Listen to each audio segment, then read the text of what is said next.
A finales de 1842, un equipo de arqueólogos ingleses llegó hasta la misteriosa ciudad derruida de Nínive. Allí vivió el soberano asirio llamado Asurbanipal. Como todos los reyes de la antigüedad, mitad guerrero, mitad dios. Lo más asombroso es que aquellos exploradores encontraron una de las más inmensas bibliotecas de la historia de la humanidad. Hablamos de algo construido casi 700 años antes de nacer Jesucristo.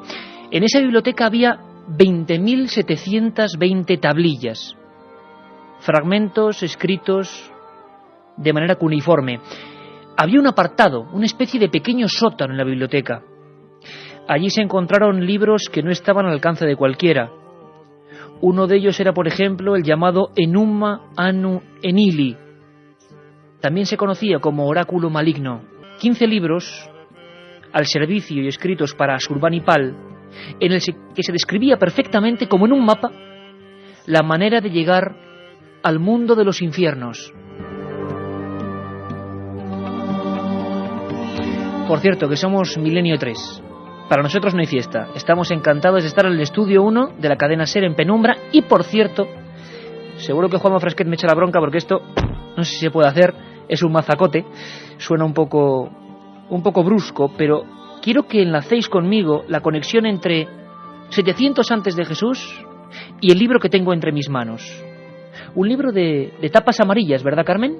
Buenas madrugadas. Buenas madrugadas, Iker. Pues sí, un libro en el que se ocultan muchos misterios que ya no existen, por desgracia, porque gracias a los inquisidores, varias de las obras que ahí se incluyen ya nunca podrán ser leídas. Pues sí, amigos, tengo en mis manos una de esas pequeñas joyas de nuestra biblioteca que a veces desgranamos. No es como la de Asurbanipal, que más quisiéramos, pero dice así: Índice de los libros prohibidos por el Santo Oficio de la Inquisición Española, desde su primer decreto hasta el último, que expidió el 29 de mayo de 1819, así bien escrito. Abro este libro, que es, digamos, la conexión, como decía, entre el ayer, la más remota antigüedad, y el hoy, porque esto es la siguiente manzana del pasado, ¿no? Hablamos de hace apenas 170, 180 años. Este libro de la Inquisición, que desde el medievo registró y guió la manera de quemar libros y hombres, empezaba así: se hace este índice tan en beneficio público de los católicos y a fin de quitarles las ocasiones que el demonio y sus ministros les ofrecen con libros, tratados y escritos. Escuchéis las páginas. Dicen los expertos que los libros antiguos tienen que sonar de determinada forma. Lo escuchábamos en esa introducción de La Novena Puerta, esa película basada en la obra de Arturo Pérez Reverte. Doy la vuelta a esa página con estas letras y fijaos qué curioso. Son ni más ni menos, este mazacote, os lo voy a decir ahora mismo, 702 páginas, en letra pequeña. En cada página unos 10 o 15 títulos y nombres, escritores y libros prohibidos. Hablamos del siglo pasado, donde suponemos que ya había llegado bastante el avance y la tolerancia. Pero escuchad lo que os voy a decir ahora. En este libro que tengo entre las manos pone: aquellos autores cuyos libros están todos prohibidos, se les pone el siguiente símbolo, y aparece una estrella, o la señal 1. Y hay como una parte, como si el tiempo de Asurbanipal, como si aquel pequeño sótano regresase. Dice: los que están prohibidos, aun para los que tienen la licencia de leer libros prohibidos, o sea, prohibidos para los de la licencia de libros prohibidos, se señalan con un símbolo terrible, una mano inquisitorial, una mano de Pantocrátor que lo señala. Libros que condenaban a muerte.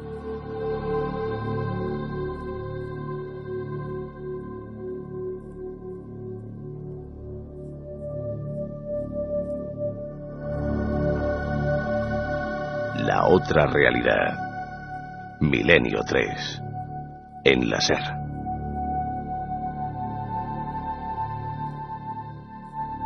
Pues aquí estamos todos, y creo que con un tema apasionante. Ya sé que siempre digo lo mismo, pero bueno, nos hemos esforzado especialmente porque el tema de los libros malditos es intrigante y se ha hablado muy poco. Se ha escrito poquísimo. y sin embargo tenemos un premio que hoy considero, de verdad, amigos del misterio, excepcional, del misterio y de la historia, porque podemos considerar, Carmen, a Fernando Báez una de las autoridades mundiales. Él es venezolano, ha recorrido todo el mundo, ahora estaba hace poco en Irak recogiendo testimonios de bibliotecas quemadas. Como digo, autoridad mundial. Vamos a hablar con él hacia las 2 de la madrugada para conectar horarios y, Carmen, tenemos, como digo, ese obsequio muy importante con las vías ya abiertas de conexión con Milenio 3. Pues vamos a sortear 3 ejemplares del libro de Fernando Báez, Historia Universal de la Destrucción de Libros, de las tablillas sumerias a la guerra de Irak, editado por Destino. Ya sabéis, la línea de contacto 7640, palabra clave, milenio, espacio y lo que vosotros queráis. Ya nos llegaban mensajes diciéndonos si es verdad que existió el Necronomicon. Lo sabía, y sabía si existió, que la primera pregunta iba a ser... Y si existió, ¿quién lo escribió? Nos preguntaba Ricardo desde Málaga. Pues atentos, pues aguantad. Vamos a sortear, Iker, 3 ejemplares de este libro, Historia Universal de la Destrucción de Libros. Maravilloso, maravilloso, y además un honor para nosotros hablar con Fernando Báez. Vamos a intentar conectar con él en Venezuela, en Caracas, para que nos explique algunos de los libros más malditos de la historia, de esos que quisieron arrancar casi de las entrañas de la tierra, o enterrar, mejor dicho, y que nadie más pudiera leerlos. Quizá porque podían endemoniar. Y ahora, si te parece, Juanma, esta nave pone rumbo a Egipto, a los desiertos líbicos, por ejemplo, absolutamente remotos, con partes hasta hace bien poco aún sin explorar y donde se encontraron primigenios libros, muchos de ellos malditos. Sobre otros surgieron leyendas que aún hoy perviven, como el Necronomicon. Vamos a hablar de un libro cuyo nombre inquieta, el libro de Tot.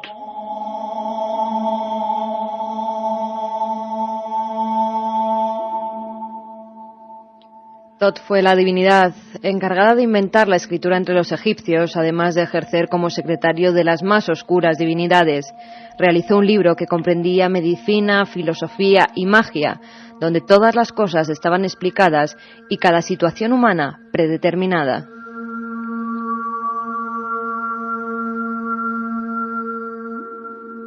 Se cree que el papiro utilizado por los asesinos de Ramsés III fue el libro de Tot, y otras copias provocaron varios incidentes en varios lugares de Egipto. Por ello, a lo largo de los siglos, estos ejemplares fueron desapareciendo uno tras otro. Posteriormente, en un papiro se narra cómo Nefer-Ka-Pad encontró el libro de Tot sumergido en un río y protegido por serpientes. Rescató la obra e hizo una copia que sumergió en cerveza para luego beberla. Así, adquirió todo el saber del mundo. Al enterarse Tot de lo que habían hecho con su obra, regresó de la muerte y asesinó a Nefer. Hacia el año 360 a.C., el papiro se destruyó.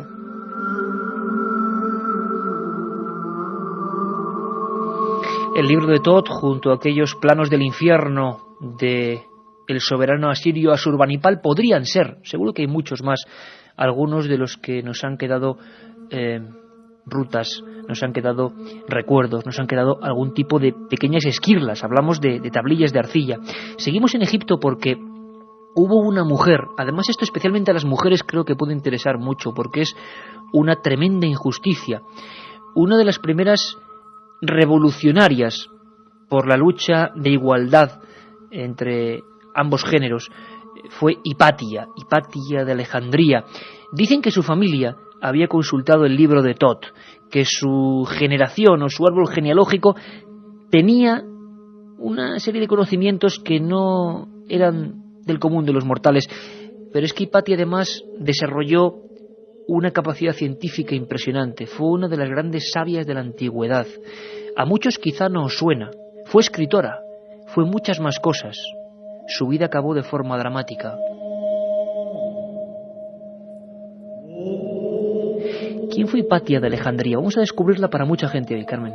Hipatia fue la primera mujer asesinada en la historia por dedicarse a la investigación científica. Dominaba sobre todo la astronomía y las matemáticas. Era hija de Teón, el bibliotecario en Alejandría. Casi nada ser la hija del hombre que tenía en su custodia la mayor biblioteca que dicen que vio la historia de la antigüedad, la famosa Biblioteca de Alejandría. Probablemente alguno de esos libros, quién sabe, mitad leyenda, mitad realidad del libro de Thoth, estaría en esas baldas antiquísimas. ¿Qué pasó con ella? En la primavera de 1415 después de Cristo fue secuestrada por unos monjes devotos liderados por Cirilo, el obispo de Alejandría.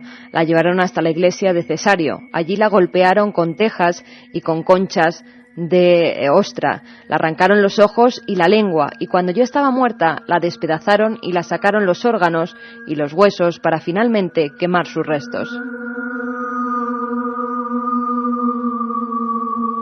Todo esto fue planeado por Cirilo, que no soportaba la sabiduría de Hipatía, que era capaz de poner en duda muchas de las doctrinas cristianas.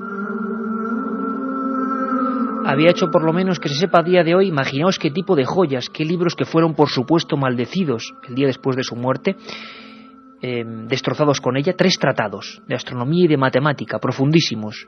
Hablamos de hace muchísimos siglos, una mujer joven, científica, escritora, astrónoma, y que el poder de ese primitivo cristianismo no puede asimilarlo, es un concepto demasiado grave para ellos, como ha ocurrido con todas las religiones, cuidado, y todas las culturas que se han ido matando unas a otras, ya lo estamos viendo ahora mismo. Pero fijaos la escena, ¿no? En esos desiertos de arena blanca, unos monjes con capas, esas conchas cortantes, y destrozando a esa mujer que sin duda fue maldita, pero hoy merece todo nuestro recuerdo.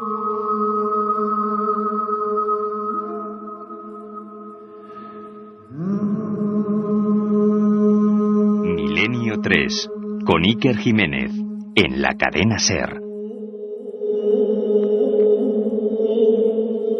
Ya nos están llegando mensajes a ese 7640, palabra clave, milenio, espacio, y ya sabéis, como siempre, lo que vosotros queráis. Hola, soy Luis desde Cantabria. Qué fácil destruye el hombre lo que tanto le cuesta crear. Qué pena, tantos libros que ya nadie más podrá leer. Luego hablaremos, si te parece, Carmen, la Inquisición, que tiene un programa aparte, por supuesto, pero es que se dicen los expertos que iban a estar con nosotros casi 10 millones de títulos, lo que hoy sería prácticamente más que la Biblioteca Nacional, que es inmensa e impresionante, de la antigüedad, perdidos, prohibidos, sepultados. No sabemos qué fue de ellos, qué enseñanzas tenían. Esto nos recuerda mucho a la historia del Nombre de la Rosa, ¿verdad? Libros que eran capaces quizá de matar. Un amigo nos dice, en esas listas incluían libros que solo conocían de oído. Otro amigo nos dice que dónde se puede conseguir el índice inquisitorial. Pues yo sé que han hecho un facsímil de ese libro que se llama igual, Índice de los Libros Prohibidos. Nosotros lo encontramos, hay que decirlo, decimos el secreto, en una vieja librería de una ciudad concreta, Valladolid, con mucha solera, por cierto, para el tema de los libros antiguos, Índice de los Libros Prohibidos del Santo Oficio de la Inquisición Española. Casi nada, 1873, da hasta vértigo. Vamos a ir avanzando en el tiempo, si te parece. Por cierto, que hay una frase que es genial en el libro de Fernando Báez, En la solapa, que resume perfectamente lo que es la historia de los libros malditos. La decía Heinrich Heine. Decía, allí donde se queman libros. Que seguro que a todo el mundo le suenan son los grimorios. El grimorio es un libro de brujería que contiene diversas formulaciones para hechizos, para amuletos, para talismanes, ¿no? Se solían editar en octavas. Para que nos hagamos una idea, es el famoso libro de bolsillo, que muchos pensamos que lo hemos descubierto nosotros en el siglo XX, pero que bueno, que ya tiene una tradición secular. Se hacían en este tipo de edición porque se podían guardar en los bolsillos.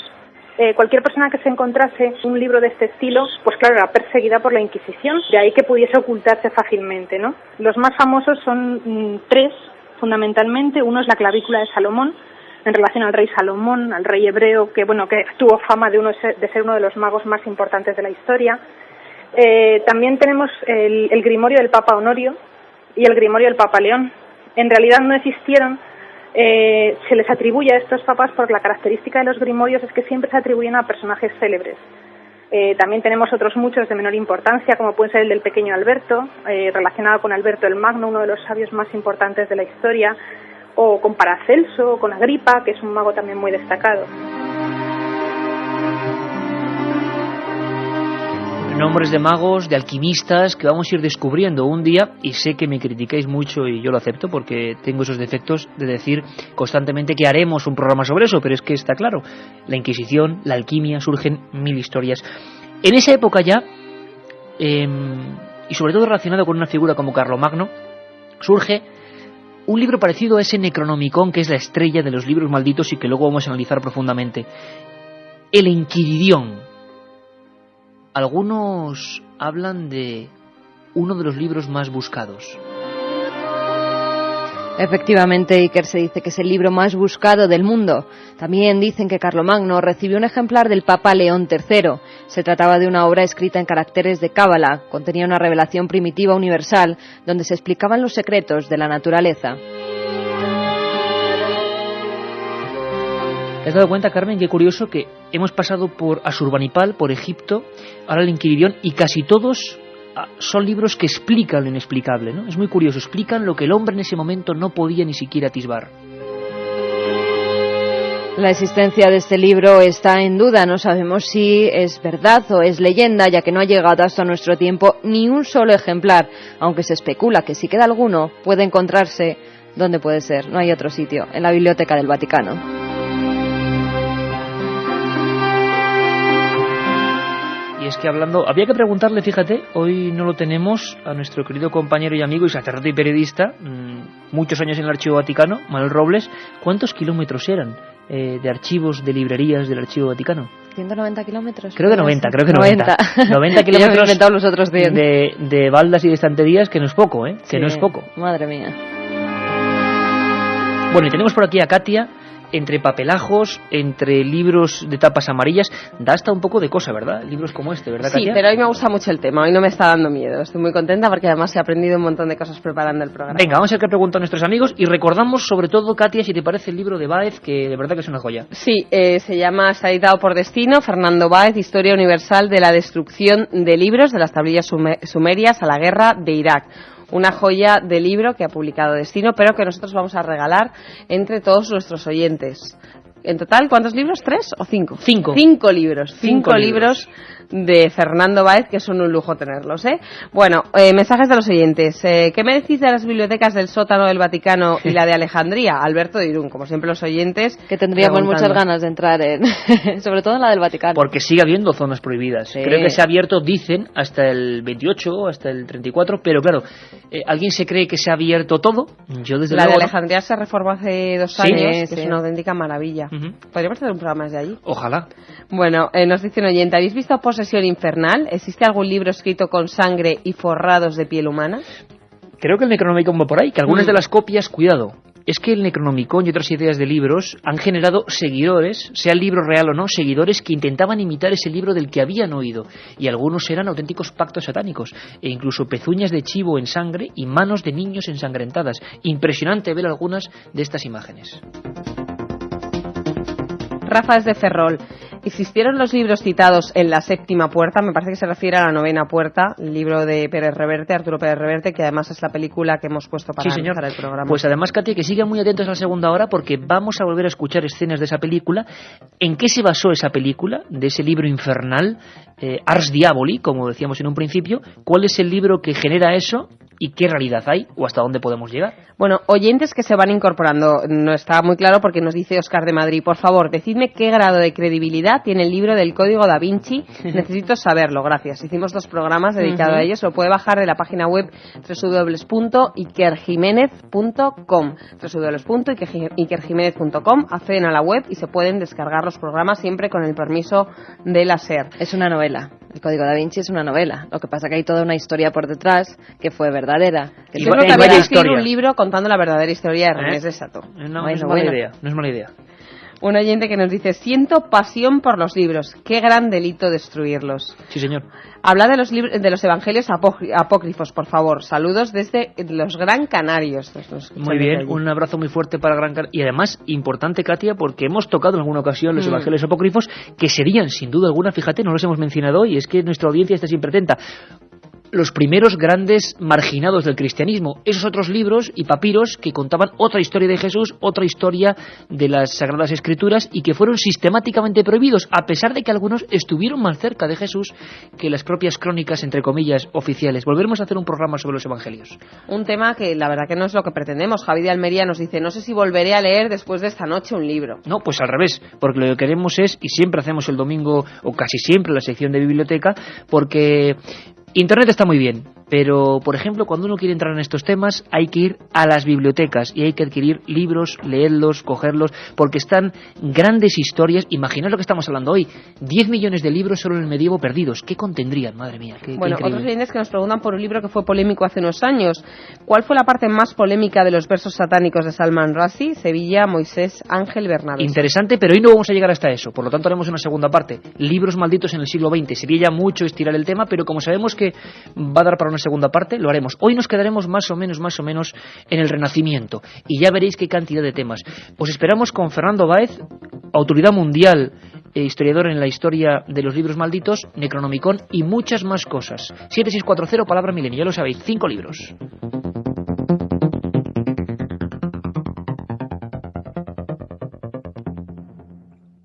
...1937... 200 personas mueren trágicamente en el santuario de la Virgen de la Cabeza. 1971... aparece el fenómeno de las caras de Belmez. 2003... ¿qué relación existe entre estos dos episodios? Descúbralo en Tumbas sin nombre. Un apasionante libro de Iker Jiménez y Luis Mariano Fernández. Una tragedia, un misterio, una investigación. Editado por Editorial Edad.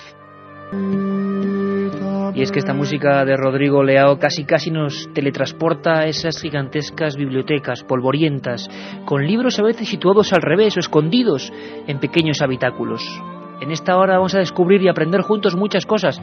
Por ejemplo, que en España hay una de esas bibliotecas realmente enigmáticas.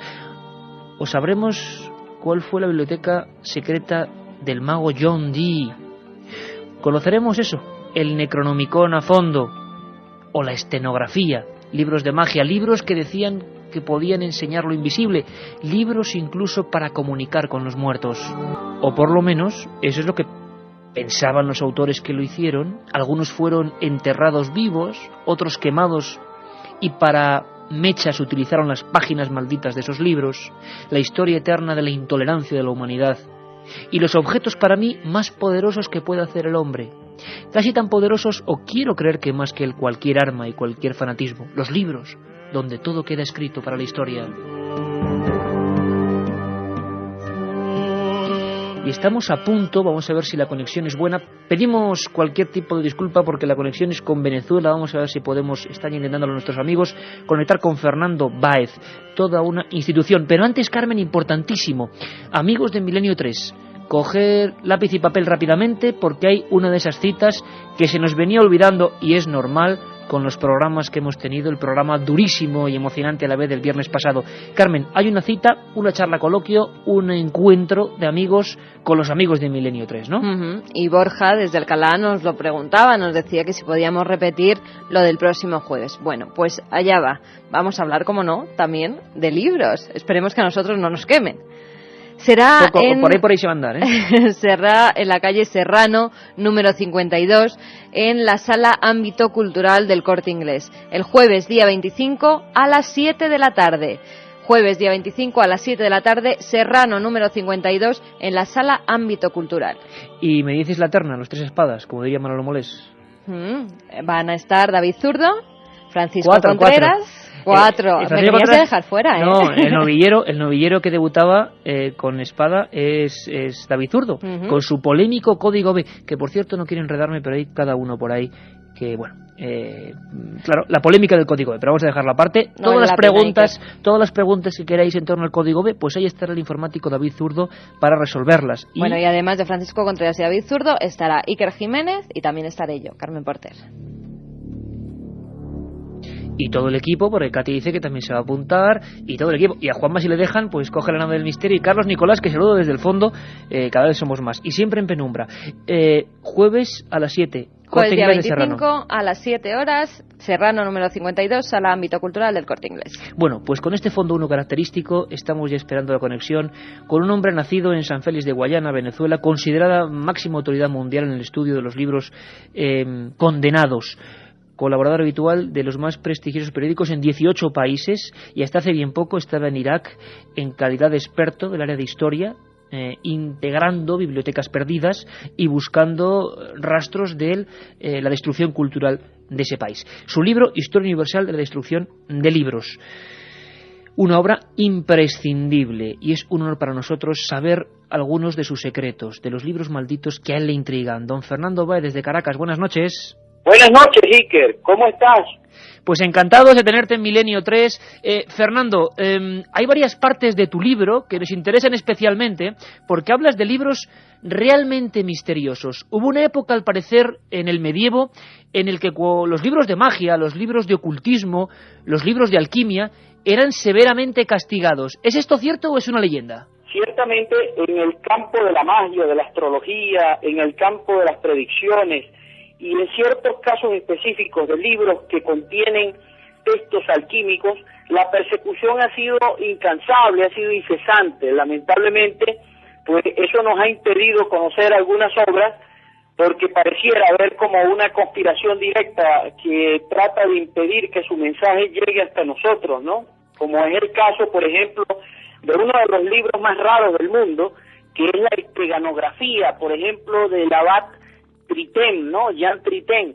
Ese libro, por ejemplo, ha sido perseguido a lo largo de todas las épocas, un libro que fue escrito en criptografía y que contiene un mensaje que se ha considerado por parte de la Iglesia y de otros grupos como un mensaje que lesiona sus intereses y por tanto ha sido sumamente destruido, ¿no? En aquella época en España, en nuestro país, ¿cuáles fueron los libros más perseguidos? Realmente hubo, según tú dices, centenares de miles de títulos, auténticas maravillas, condenadas a la hoguera y de las que no quedó ni una sola copia. Hemos perdido auténticos tesoros en varios siglos, ¿no? Felipe II, por ejemplo, fue uno de los que hizo destruir la esteganografía, por decirte, ¿no?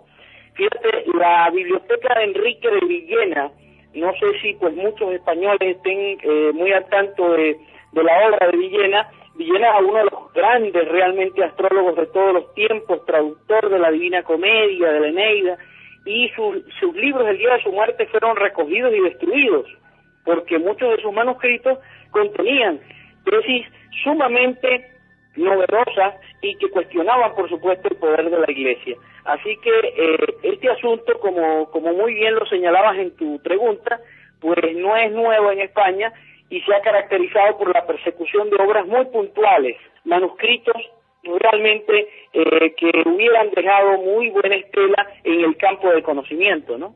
No solo escritores han sido pasto de las llamas, algunos que se metían en temas demasiado problemáticos como los que hoy nos ocupan, libros, como decíamos, de demonología, grimorios, libros que eran martillos de brujas y de herejes, sino que no solo las obras, quiero decir, sino que los propios autores muchas veces acompañaron a los libros a las piras inquisitoriales. ¿La Inquisición fue tan maléfica en ese sentido de quemar escritores y libros como nos han contado, o también hay cierta leyenda?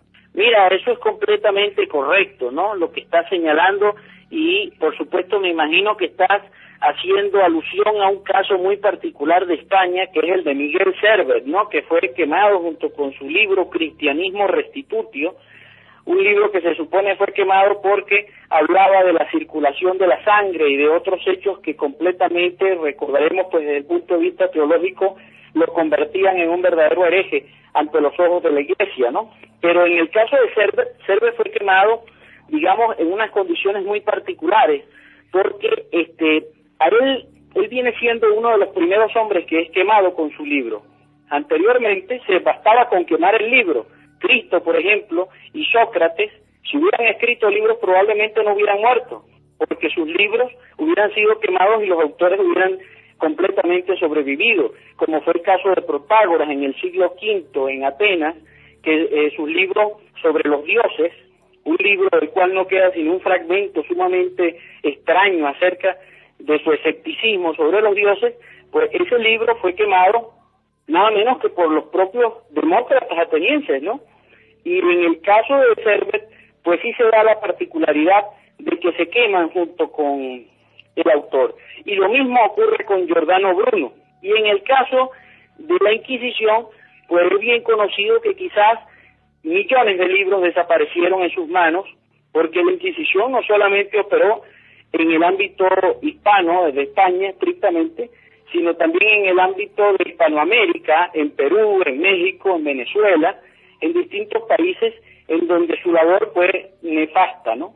Si yo te dijera tu libro maldito preferido de toda la historia, sé que es difícil, pero ¿me dirías alguno? Yo realmente diría que uno de los libros que creo que me causa más curiosidad fue ese libro que escribió John Dee y que pues se conoce con el nombre de Una verdadera y fiel relación de lo ocurrido entre el doctor John Dee y algunos espíritus, porque ese libro tiene la particularidad de que el astrólogo John Dee, uno de los personajes más fascinantes del Renacimiento, habla acerca de ciertos seres que le hablaron en un lenguaje específico que, por cierto, él describe, y cuenta todos los detalles de una serie de descubrimientos que serían posteriores, por ejemplo, al siglo XIX.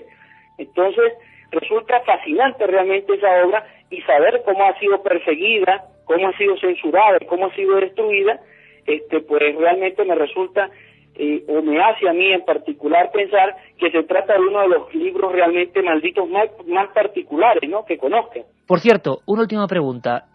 A día de hoy, en el siglo XXI, que parece que hemos avanzado tanto, o no, claro, según se mire, ¿sigue habiendo algún libro maldito hoy en día? Por supuesto, mira, un libro particularmente, de los libros que pudiéramos llamar malditos, actualmente, es un libro realmente extraño, que es el libro de Watson y Crick, que habla acerca del ADN, ¿no? Del ADN. Ha sido perseguido por todas las comunidades científicas, y lo curioso es que es un libro innovador, un libro que puso en evidencia lo que hoy en día conocemos como el genoma, porque puso realmente los puntos sobre las íes, y eso resulta extraño en este tiempo, ¿no?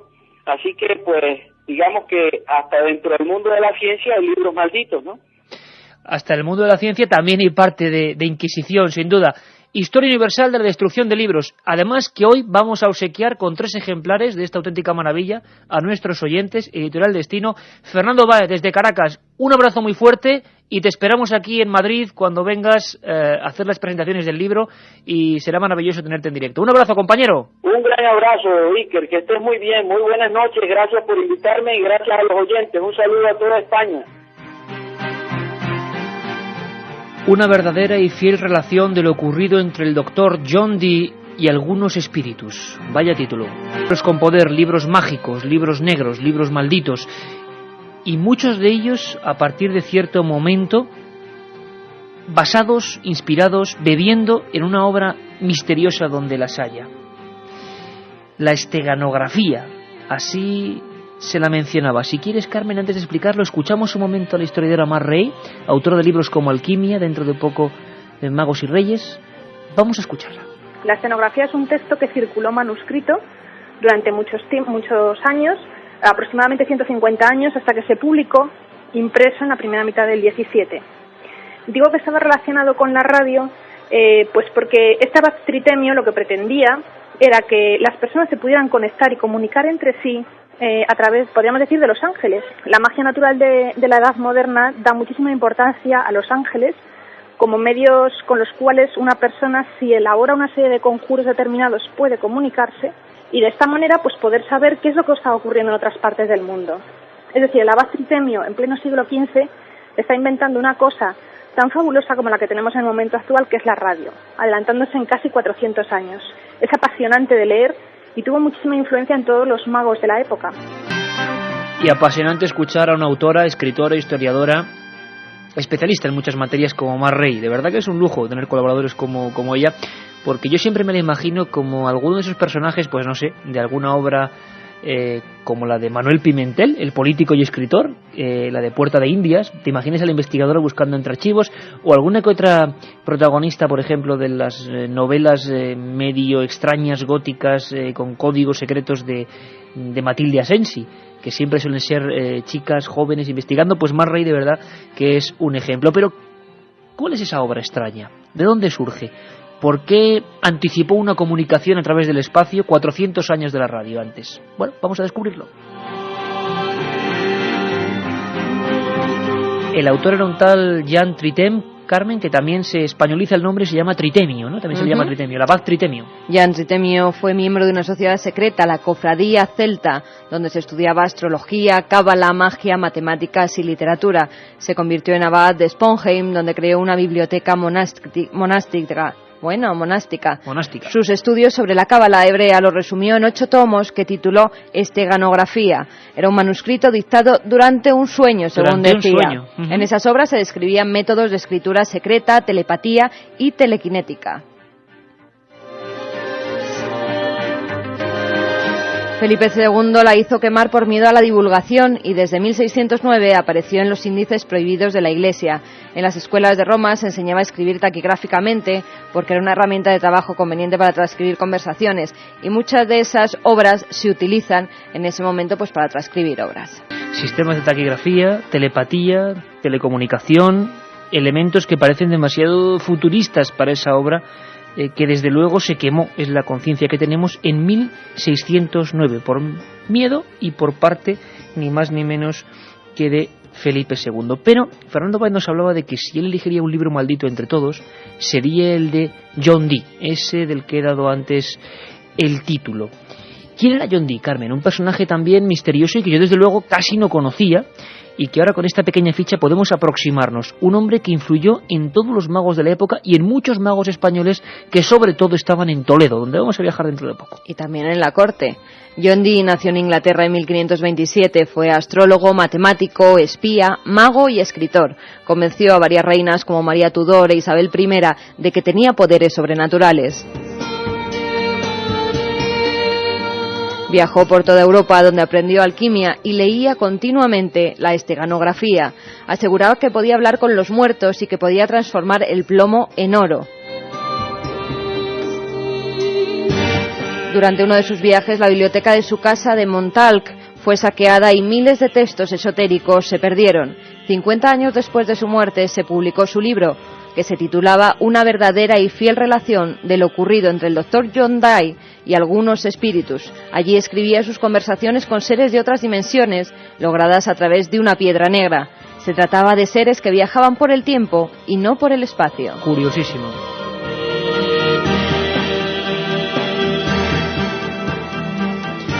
Un libro que influye plenamente en toda una generación.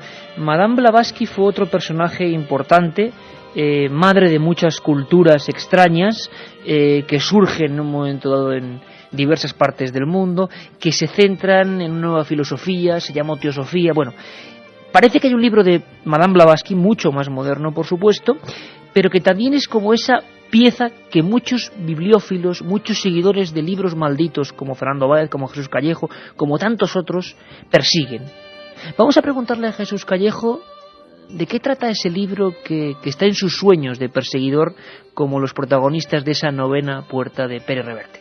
Parece que en este libro, Las estancias de Cian, ya digo, un libro inencontrable, pues ella intentó recoger un poco todos los conocimientos habidos y por haber en su época, tanto de cosas del más acá como del más allá. Dicen, y aquí estamos hablando casi de leyendas, que se trataría pues de las historias de otros planetas, de otras civilizaciones intergalácticas, que tendría una antigüedad de cientos millones de años. La información que ella recogía, evidentemente, estaría escrito en un lenguaje desconocido en la Tierra, en una lengua llamada Senzar, que sería una especie de idioma intergaláctico que, bueno, según Blavatsky, pues resume un poco pues toda la filosofía, no solo de nuestro planeta, sino de otros planetas del sistema solar. Bueno, en definitiva, La doctrina secreta, que sí que es una obra que conocemos de Blavatsky, sería como una especie de inmenso comentario sobre estos manuscritos, sobre las estancias de Cian, que sería pues casi el libro más viejo del mundo si nos atenemos a estas leyendas. Por lo tanto, eso es un libro maldito que sistemáticamente ha sido censurado. Son como el sueño, el desvelo de estos buscadores de misterio en papeles y legajos. Conoceremos hoy varios de ellos. Pero si hay un lugar donde se pueden concentrar todos estos ejemplares de lo extraño, saqueados de un sitio, rapiñados de otro, como decíamos antes, encerrados a cal y canto en algunas catacumbas, ese lugar, esa ciudad, sería sin duda la suma de muchas culturas. Pocas puede haber iguales, y la tenemos aquí a un paso o a un tiro de piedra. Es Toledo. Creo que muchos lo habéis adivinado a la primera. Toledo, donde hubo una escuela de nigromancia, donde estuvo la escuela de traductores, donde se enseñaba cábala, donde se enseñaba simbología, alquimia, esas callejuelas estrechas, ese Toledo donde a veces no llega el turismo organizado.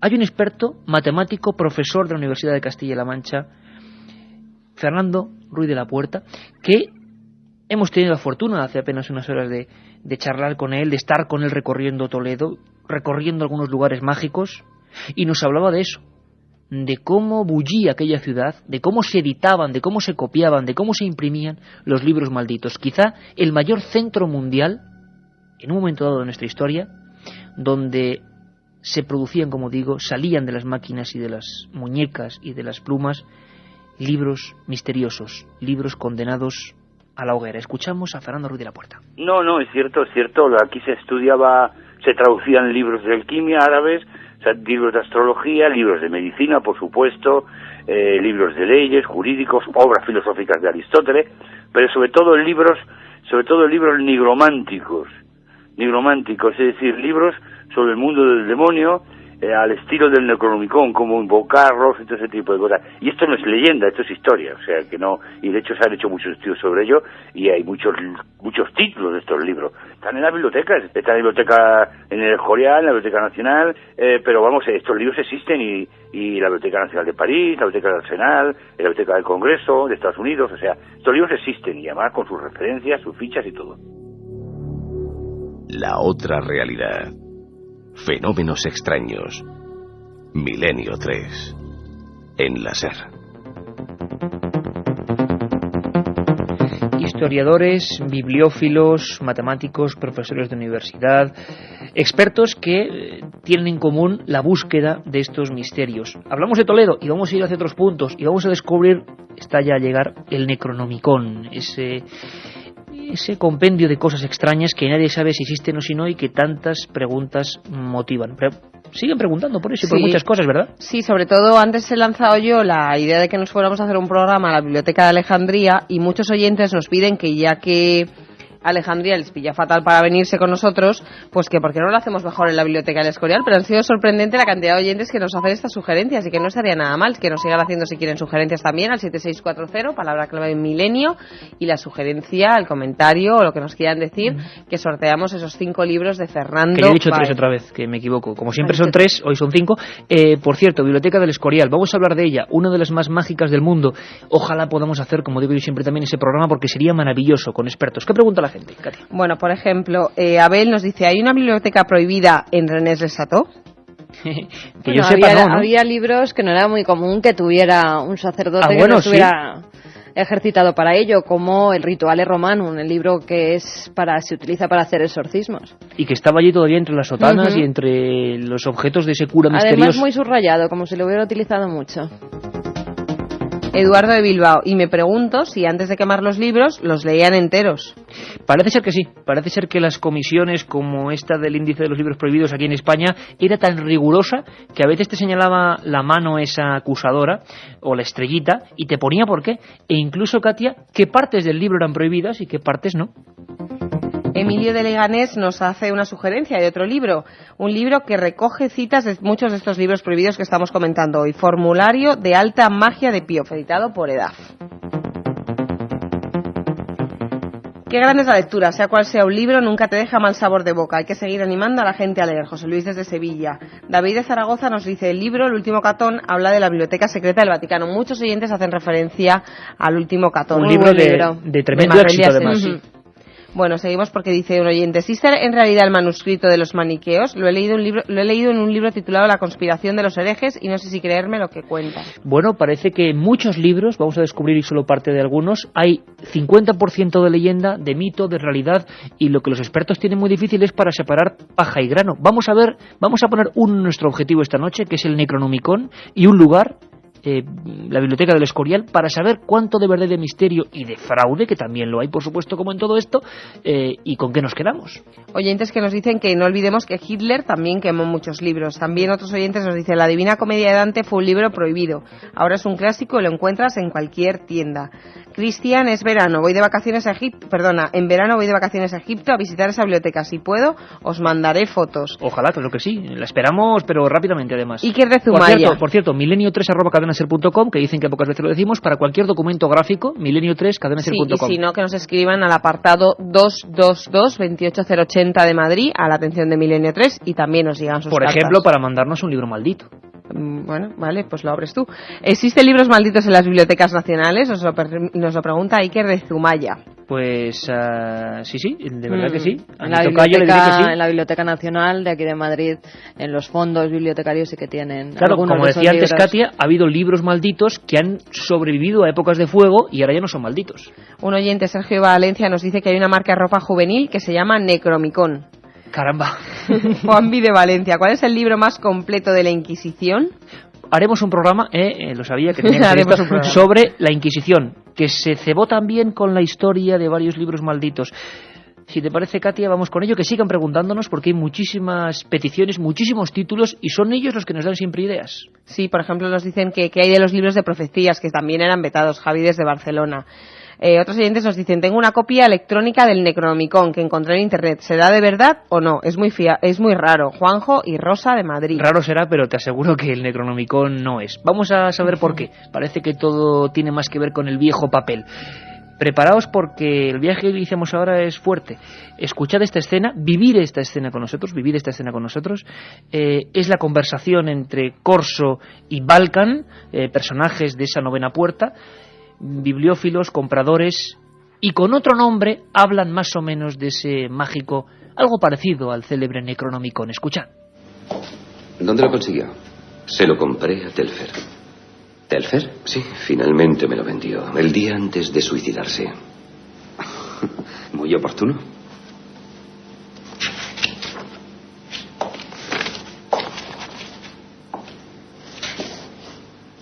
Silentium est aurum. El silencio es oro, precisamente. ¿Ha oído hablar del Delomelanicon? He oído hablar de él, sí. Es un mito, ¿no?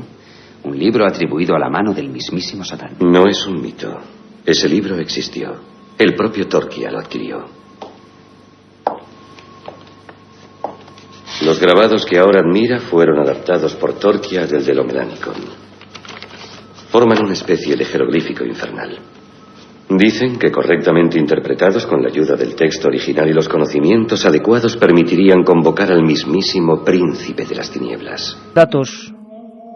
El inmenso laberinto de este título, del que se dan varias referencias buceando entre la ficción y la realidad, nos dicen que fue escrito por una especie de escritor o poeta loco que vivió hacia el 700 a.C., ni más ni menos. Se llamaba Abdul al-Adred y vivía en lo que hoy conocemos como Yemen. Podía ser un libro de viajes. Para ello vio con sus ojos ruinas en Babilonia y subterráneos secretos en Memphis. Dicen, cuentan, aseguran, discuten, polemizan, que pasó este hombre 10 años solo en el desierto del sur de Arabia, conocido como el espacio vacío. Un espacio que, según siempre la leyenda, está habitado por espíritus malignos o djinns, soldados o monstruos de la muerte. Acosado por una terrible enfermedad que le podría la sangre, vivió en los últimos años en la ciudad de Damasco, y allí recluido, según el biógrafo Ed Kalikan, ya en el siglo XII, han pasado muchísimos años, se afirma que escribe esa terrible obra, compendio de todas las visiones terroríficas que ha tenido en esa especie de tour de force, de prueba de fuego, el Necronomicon. También se cuenta que hacia el año 950 ese Al-Azif fue por vez primera traducido al griego y comenzó a llamarse por ese nombre. El libro de los nombres muertos, Necronomicon. También parece que se tradujo al latín. Algunos hablan de la Biblioteca Nacional de París, otros del Iris Museum. Incluso algunos aseguran que en esa ciudad mágica llamada Toledo se editó una de las copias auténticas. Acarreando quizás más leyenda, o más realidad, quién sabe, algunos afirman que estaba hecho con piel de hombres y escrito con sangre. Le debemos toda esta historia, esta paranoia, este truco, quién sabe, a ese genio llamado Howard Phillips Lovecraft, uno de los mitos de la escritura del terror junto con Edgar Allan Poe. Por cierto que Lovecraft, quien aseguraba haberse basado en ese libro antiguo, Advertía a sus lectores, y vaya advertencia, decía cerrando su estudio: se dice que la lectura de este libro, del Al-Azif, acarrea consecuencias terribles.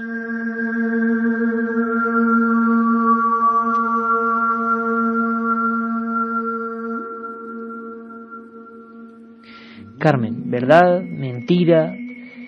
Desde luego sabíamos que iba a ser la primera pregunta, porque a veces se han mostrado libros que decían ser sucedáneos o subproductos o traducciones del Necronomicon, dibujos terribles, con esa fuerza terrible que a veces es un dibujo del demonio dibujado en 3 trazos, pero que es terrorífico como de niño, pintado en sangre, con pieles de cabra, con pieles humanas, pero nunca se ha logrado saber si eso realmente tenía un origen real, ¿no? Como muchos otros libros de los que se habla, que contienen hechizos que han sido hechos con la sangre de algunas brujas, de algunos niños que sirvieron para eso, para luego hacer pues algunos maleficios, y que todavía esos supuestos maleficios se siguen utilizando. ¿Qué hay de verdad? ¿Qué hay de leyenda? Pues eso yo creo que es muy difícil averiguarlo. Lo que sí sabemos es que el Necronomicon no estaba escrito en una lengua normal. Había necesidad de traductores muy especiales, mezclando varias lenguas, haciendo códices o códigos que desde luego se escapaban a cualquier comprensión mundana. Hemos hecho una pequeña encuesta de expertos en libros malditos, perseguidores y conocedores de muchas bibliotecas. Uno de ellos es buen amigo de este programa, periodista, doctor en Ciencias de la Información, Juan Ignacio Cuesta Millán, que además nació en el Escorial, y eso imprime carácter, y que conoce muy bien la biblioteca. Se dijo que en su día pudo haber uno de esos libros Necronomicon procedente de Toledo en el Escorial. Hay muchos que afirman que es un sonoro fraude. Bueno, como siempre, aquí tenemos las dos ideas y vosotros os quedéis con la que queráis. Necronomicon, fraude o verdad, Juan Ignacio Cuesta. Bueno, el Necronomicon es un grimorio, fundamentalmente. Un libro que hace referencia a una humanidad anterior a la que nosotros conocemos, donde existían una serie de mitos, como son los dioses antiguos, los dioses otros, o una serie de deidades como Nyarlathotep, el caos restante, o dios Tulu, Azató, que es un dios que roe la oscuridad de los profundos espacios infinitos, ¿no? Esta mitología de alguna manera va acompañada con una serie de invocaciones o de preparaciones que permiten acceder a despertar a estos dioses antiguos y a apoderarse, o sea, a aprovecharse de su poder a beneficio nuestro, ¿no? Toda esta cosmogonía de alguna manera es una mezcla, quizá cambiando el nombre, de tradiciones muy antiguas sumerias y acadias, ¿no? Empezaron a descodificarse los textos del que se supone que fue la fuente del Necronomicon. Efectivamente estaba haciendo referencia a una serie de elementos de tipo simbólico que habían sido mantenidos por la tradición sufí.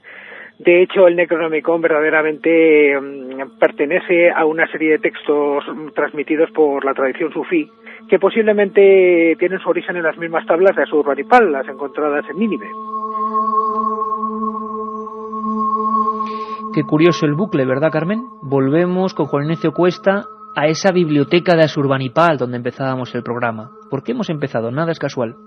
Aquella biblioteca, la primera de la humanidad probablemente, ya tenía unos libros malditos, unos libros dictados por alguien negro en cuanto a la oscuridad de su alma, negro en el sentido de lo profundo, como se identificaba con la palabra en aquella época. El lado contrario a la luz. Bueno, pues ahí estaban esas tablillas donde, repito, había la inscripción de que la maldición de los dioses recayera sobre cualquiera que osase penetrar allí, como en las tumbas egipcias. Parece ser, según algunos descubrimientos, según algunos especialistas, que quizá el Necronomicon es una traslación de aquellas primeras tablillas cuneiformes. Imaginadlo, cuando llegaron aquellos ingleses, cuando con las palas retiraban el terreno, y casi como en la película del exorcista aparecían aquellas tablillas con un mensaje que nadie era capaz de descifrar.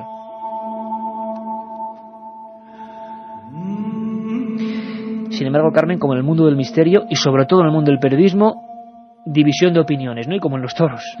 Como debe ser también, porque entre unas fuentes y otras nos podemos quedar con que a lo mejor algún texto existió, pero el que nos ha llegado hasta nuestros días y del que muchos oyentes hablan, que tienen incluso entre sus manos, yo creo que no tiene nada que ver con el Necronomicon original. Si es que existió. Si es que existió alguna vez. Bueno, pues escúchame atentamente, y todos los amigos, por supuesto, líneas abiertas, 7640, los 5 libros, no 3, como digo yo todo el rato, de Fernando Báez. Escuchad, porque es rotundo, contradice en parte, y eso que son amigos y se conocen. Juan N.C. Cuesta, Jesús Callejo. Sí, no hay duda.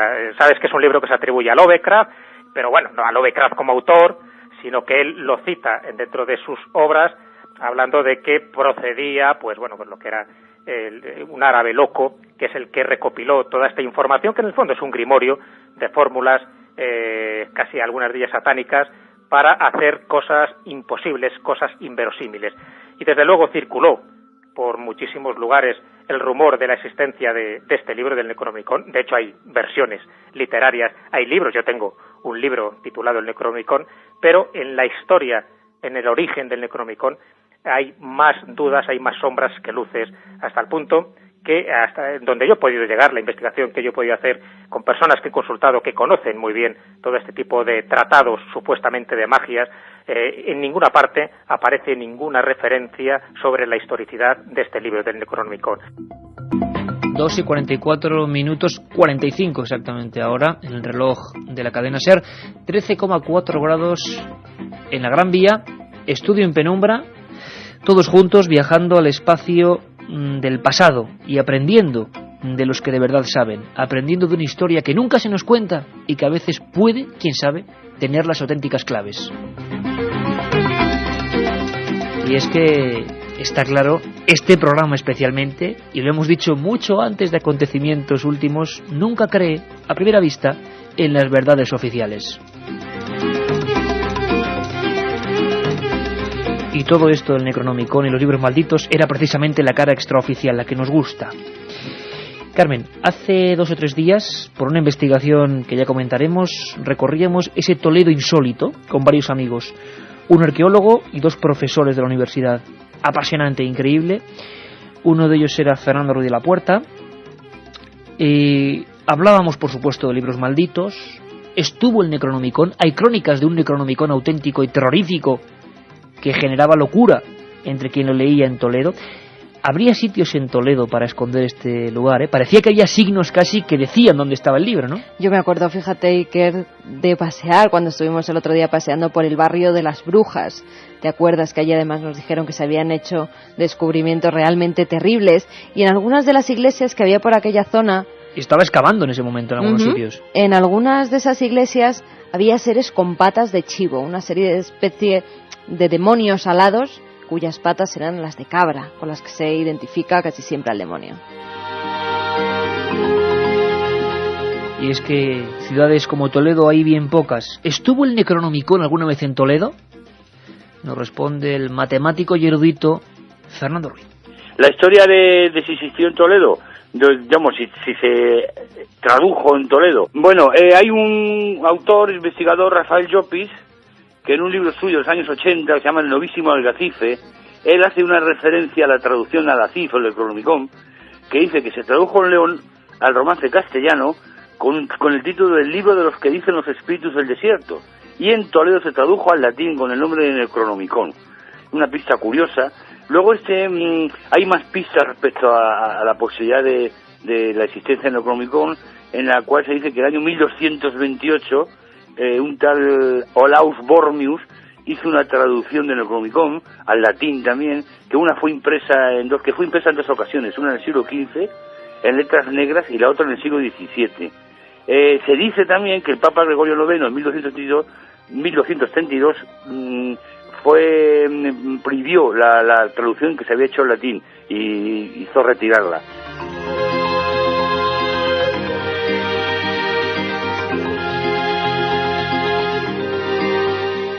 Y es que hasta en los grandes personajes hubo libros parecidos de sabiduría extraña como el Necronomicon. Parecidos, digo, porque no solo es único el Necronomicon. Hasta Nostradamus parece que tuvo influencia de uno de estos libros de la ars mágica, ¿no? Michel de Notre Dame, el profeta más importante de la Baja Edad Media que ha llegado hasta nuestros días. Sus profecías, además de ser médico, se interesó por las ciencias ocultas que practicaba en un hotel de Soissons. Al parecer, en la abadía de Orval le fue mostrado un libro antiguo en el que se basó, parece ser, para escribir sus obras. Este manuscrito había sido donado por la madre de Godofredo de Bouillon y parece ser que se trataba de una obra cabalística árabe. Su libro, Las Profecías, dicen que está basado en varias de las obras que se encontraban en la abadía de Orval. Allí se copiaban obras proféticas y sobre todo de temática mágica.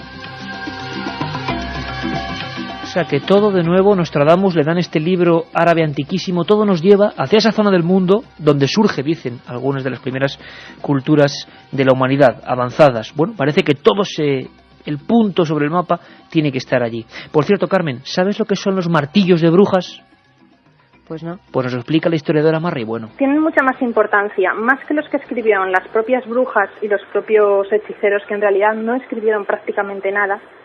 Los textos que escribieron los inquisidores encargados de perseguirlos, porque en sus escritos se dedican a relatar una serie de prácticas, una serie de conjuros, de hechicerías que de otra manera no habrían llegado hasta nosotros.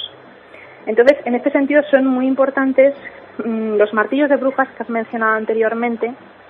Se llaman así porque el primero, escrito en Alemania en 1486, el famosísimo Malleus Maleficarum, cuya tradición quiere decir esa martillo de brujas, para golpear a todas aquellas personas que hacen pactos demoníacos, pues era una verdadera enciclopedia de la brujería. En ella se exponía pues cómo se caracterizaban las brujas, cuáles eran los procesos y los métodos para extraer de ellas toda la información necesaria por parte de los inquisidores.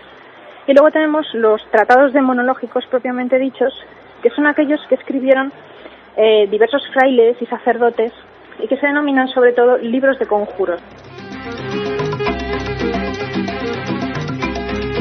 ¿Y dónde estarán esos libros hoy? ¿En qué lugares en concreto? Hay uno que también marcan todos los especialistas, Carmen, la Biblioteca del Escorial, porque hubo varias, algunas se quemaron, otras se llamaban el infierno, las llamaban estancias del infierno, para definir al tipo de libros que había allí. Como he dicho antes, Juan Ignacio Cuesta Millán nació en el Escorial, la conoce muy bien y nos desvela un pequeño secreto. Existen algunos manuscritos que están en la Biblioteca del Escorial que aún permanecen indescifrados en lenguas árabes muy arcaicas, que con una serie de gráficos se supone que son de alquimia o posiblemente de medicina árabe. Aún están indescifrados, pero es que tampoco te los dejan tocar, porque están en un estado tal que ya hay ciertas reticencias para permitir que los investigadores puedan estudiar. Pero sí, por lo menos yo reconozco 10 tomos. Y es que solo con los ojos cerrados uno puede ir al Escorial, lugar de poder, y no darse cuenta de que la magia tuvo mucho que ver en su arquitectura, en su disposición, en los libros, por supuesto, en los elementos ornamentales. Tuvo mucha culpa un personaje del que hablaremos en profundidad, Benito Arias Montano, consejero de Felipe II e introducido en todo lo que era el esoterismo de la época. Le contagió esa pasión por lo oculto. Y, por supuesto, el monarca le encargó, bibliófilo como pocos, la misión maravillosa de buscar esos libros condenados y tenerlos a buen recaudo y aprender de ellos. Escuchamos a Jesús Callejo. Y él se encargó de recoger todos aquellos libros de magia, de ciencias ocultas, que previamente le había dado la orden Felipe II. Bueno, pues en la Biblioteca del Escorial, que realmente son 2 bibliotecas, en una de ellas se verá que aquellos libros, y esa es una teoría bastante sugestiva, y que puede ser verdad, aquellos libros molestos para la opinión pública, molestos sobre todo para la Inquisición, que no querían que fueran conocidos, no se ponían por el lomo, sino que se ponían por la parte contraria del libro, de tal manera que si tú vas a la Biblioteca del Escorial verás que hay muchos libros donde no puedes ver el título de la obra, sino que solo ves pues lo que sería, el canto de la obra, solo serían las páginas, sin poder descifrar nunca ni qué autor ni qué obra es. Bueno, pues eso es lo que dice la leyenda negra, que son las obras prohibidas, aquellas obras que no quiso Arias Montano que se destruyeran y que la única forma de preservarlas era ocultarlas.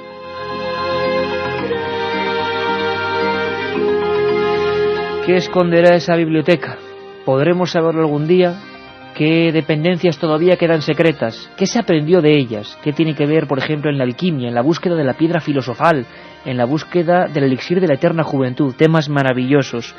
Marrey, una de las máximas especialistas, decíamos, historiadora, autora de ese tratado, dicen único en España, Alquimia, nos habla de ese nombre que yo le ponía antes a algunas dependencias, el infierno, como nombre para una biblioteca. En la cual se ocultaron muchos de estos textos, puesto que ya sabemos todos que Felipe II era un monarca muy interesado por todo lo que es el ocultismo y la magia, ¿no? Pese a su fama que tuvo de rey prudente, de rey, bueno, pues muy importante, muy interesado con la religión cristiana, él era un gran ocultista, le interesaban todos estos aspectos. Y entonces se encargó de reunir en su biblioteca escurialense todo tipo de textos vinculados con la magia, con la alquimia, con la superstición. Y se guardaban en una zona muy especial de la biblioteca, a imagen y semejanza de las bibliotecas monásticas, que era lo que se llamaba el infierno. Se llamaba de esta manera porque se escondían en ellos los libros que eran prohibidos. Bueno, Katia, pues hoy hemos aprendido un poco, ¿no? De libros, menudo mundo. Un montón de cosas, un montón. Vamos con los ganadores primero, si te parece. Los ganadores, sí. Por ejemplo, Rosa de Talavera. ¿Pero por qué no venís a la biblioteca del Alcázar de Toledo y hacéis el programa desde aquí? Bueno, pues si nos dejan, si es lo de siempre. Luis de Zamora. Ya está bien de culpar siempre a la Iglesia, basta ya. Lola... No, cuidado, hemos hablado de muchas otras culturas, Katia, muchas otras que también han quemado libros de otros, ya no solo la Iglesia. Lola Alvear, de Murcia. ¿Cómo puedo conseguir un permiso para acceder a los archivos de las bibliotecas si no soy investigadora profesional, pero sí tengo ganas de aprender más? Bueno, yo creo que se puede solicitar con los trabajos, si está en la facultad o en otro trabajo, llevando los impresos sellados, por ejemplo, de la Biblioteca Nacional, que es un lugar maravilloso para conseguir... Porque a lo mejor una señora que es ama de casa o que se dedica a otra cosa, pues también quiere investigar. Se puede hacer, haciendo un plan de trabajo se puede hacer. Libros, sí. Y lo recomendamos, Katia, el carnet de investigador. Asier de las Arenas de Bilbao nos dice: no me decepciona nunca el programa. ¿Y por qué no un programa desde nuestra biblioteca, desde aquí? Desde vuestra biblioteca. También tiene que ser apasionante, ¿no? Yo me apunto. Hay cosas como esta, el índice de libros prohibidos, que lo tenemos ahí en un rincón y a veces da miedo hasta mirarlo. Pero... También hay una biblioteca del infierno, todo dedicado al diablo. A mí me dio un poco de miedo eso. Esa balda es tuya, Sí, esa balda es tuya. Irene de Robledo de Chabela: tenemos una vida demasiado corta para la cantidad de libros que deberíamos leer. Me obsesiona esta idea. ¿El juez Garzón podría llevar a los tribunales a la Inquisición? Es curioso porque, como he dicho yo antes, Katia, es un tema que nos piden mucho, la Inquisición, sus misterios, su fábula, su leyenda, porque yo creo que a estas alturas nadie se puede creer la historia, no hay ni blanco ni negro, todo fue ni tanto ni tampoco, y hay muchas áreas que desde luego desconocemos, pero lo que sí es cierto es que es muy bonita reflexión, qué corta es la vida. No sé si lo decía Menéndez Pelayo, qué pena morirse cuando me queda tanto que leer. Y preguntas de todo tipo, ¿verdad, Sí, Katia? preguntas de todo tipo. Por ejemplo, Abel nos dice: ¿existió realmente el libro que cita Eco en El nombre de la rosa? Existieron varios libros, cita varios, lo que pasa es que también hay mucha leyenda urbana en torno a él. Dani de Toledo tiene una obsesión, no sabe cuál es el barrio de las brujas y quiere que se lo contéis. Bueno, que nos lo cuente mejor Fernando de la Puerta en un próximo programa. ¿Sabes la idea, Katia? Recorrer el Toledo mágico, casi estando allí con ellos, y que nos vayan explicando desde luego una ciudad donde quedó grabado el misterio y las diversas culturas de los hombres. A ver si lo hacemos. Para que veas cómo son los oyentes, Martín me dice ya para terminar un dicho hindú: un libro abierto es un cerebro que habla, cerrado un amigo que perdona, quemado un corazón que llora. O aquella otra frase célebre, no sé quién la dijo realmente, pero esa de que el libro es un amigo que jamás te falla. No sé qué pensaría en aquella comisión de exploradores ingleses del British Museum que llegaron a la terrible ciudad devastada de Nínive y encontraron aquellas tablillas que ya decían que había libros que no eran del dominio público. Libros que quizá tienen las claves del misterio, libros que quizá pueden enseñarnos cosas que se sabían en la antigüedad o sabían siempre unos pocos y que quizá explicaban lo inexplicable. Este mundo tan complejo que a veces se nos escapa. Como siempre, este equipo de periodistas solo quiso aprender con vosotros y demostrar una única evidencia, que nos queda mucho por conocer. Os dejamos con los servicios informativos de esta cadena y con Mara Torres. Un abrazo. Milenio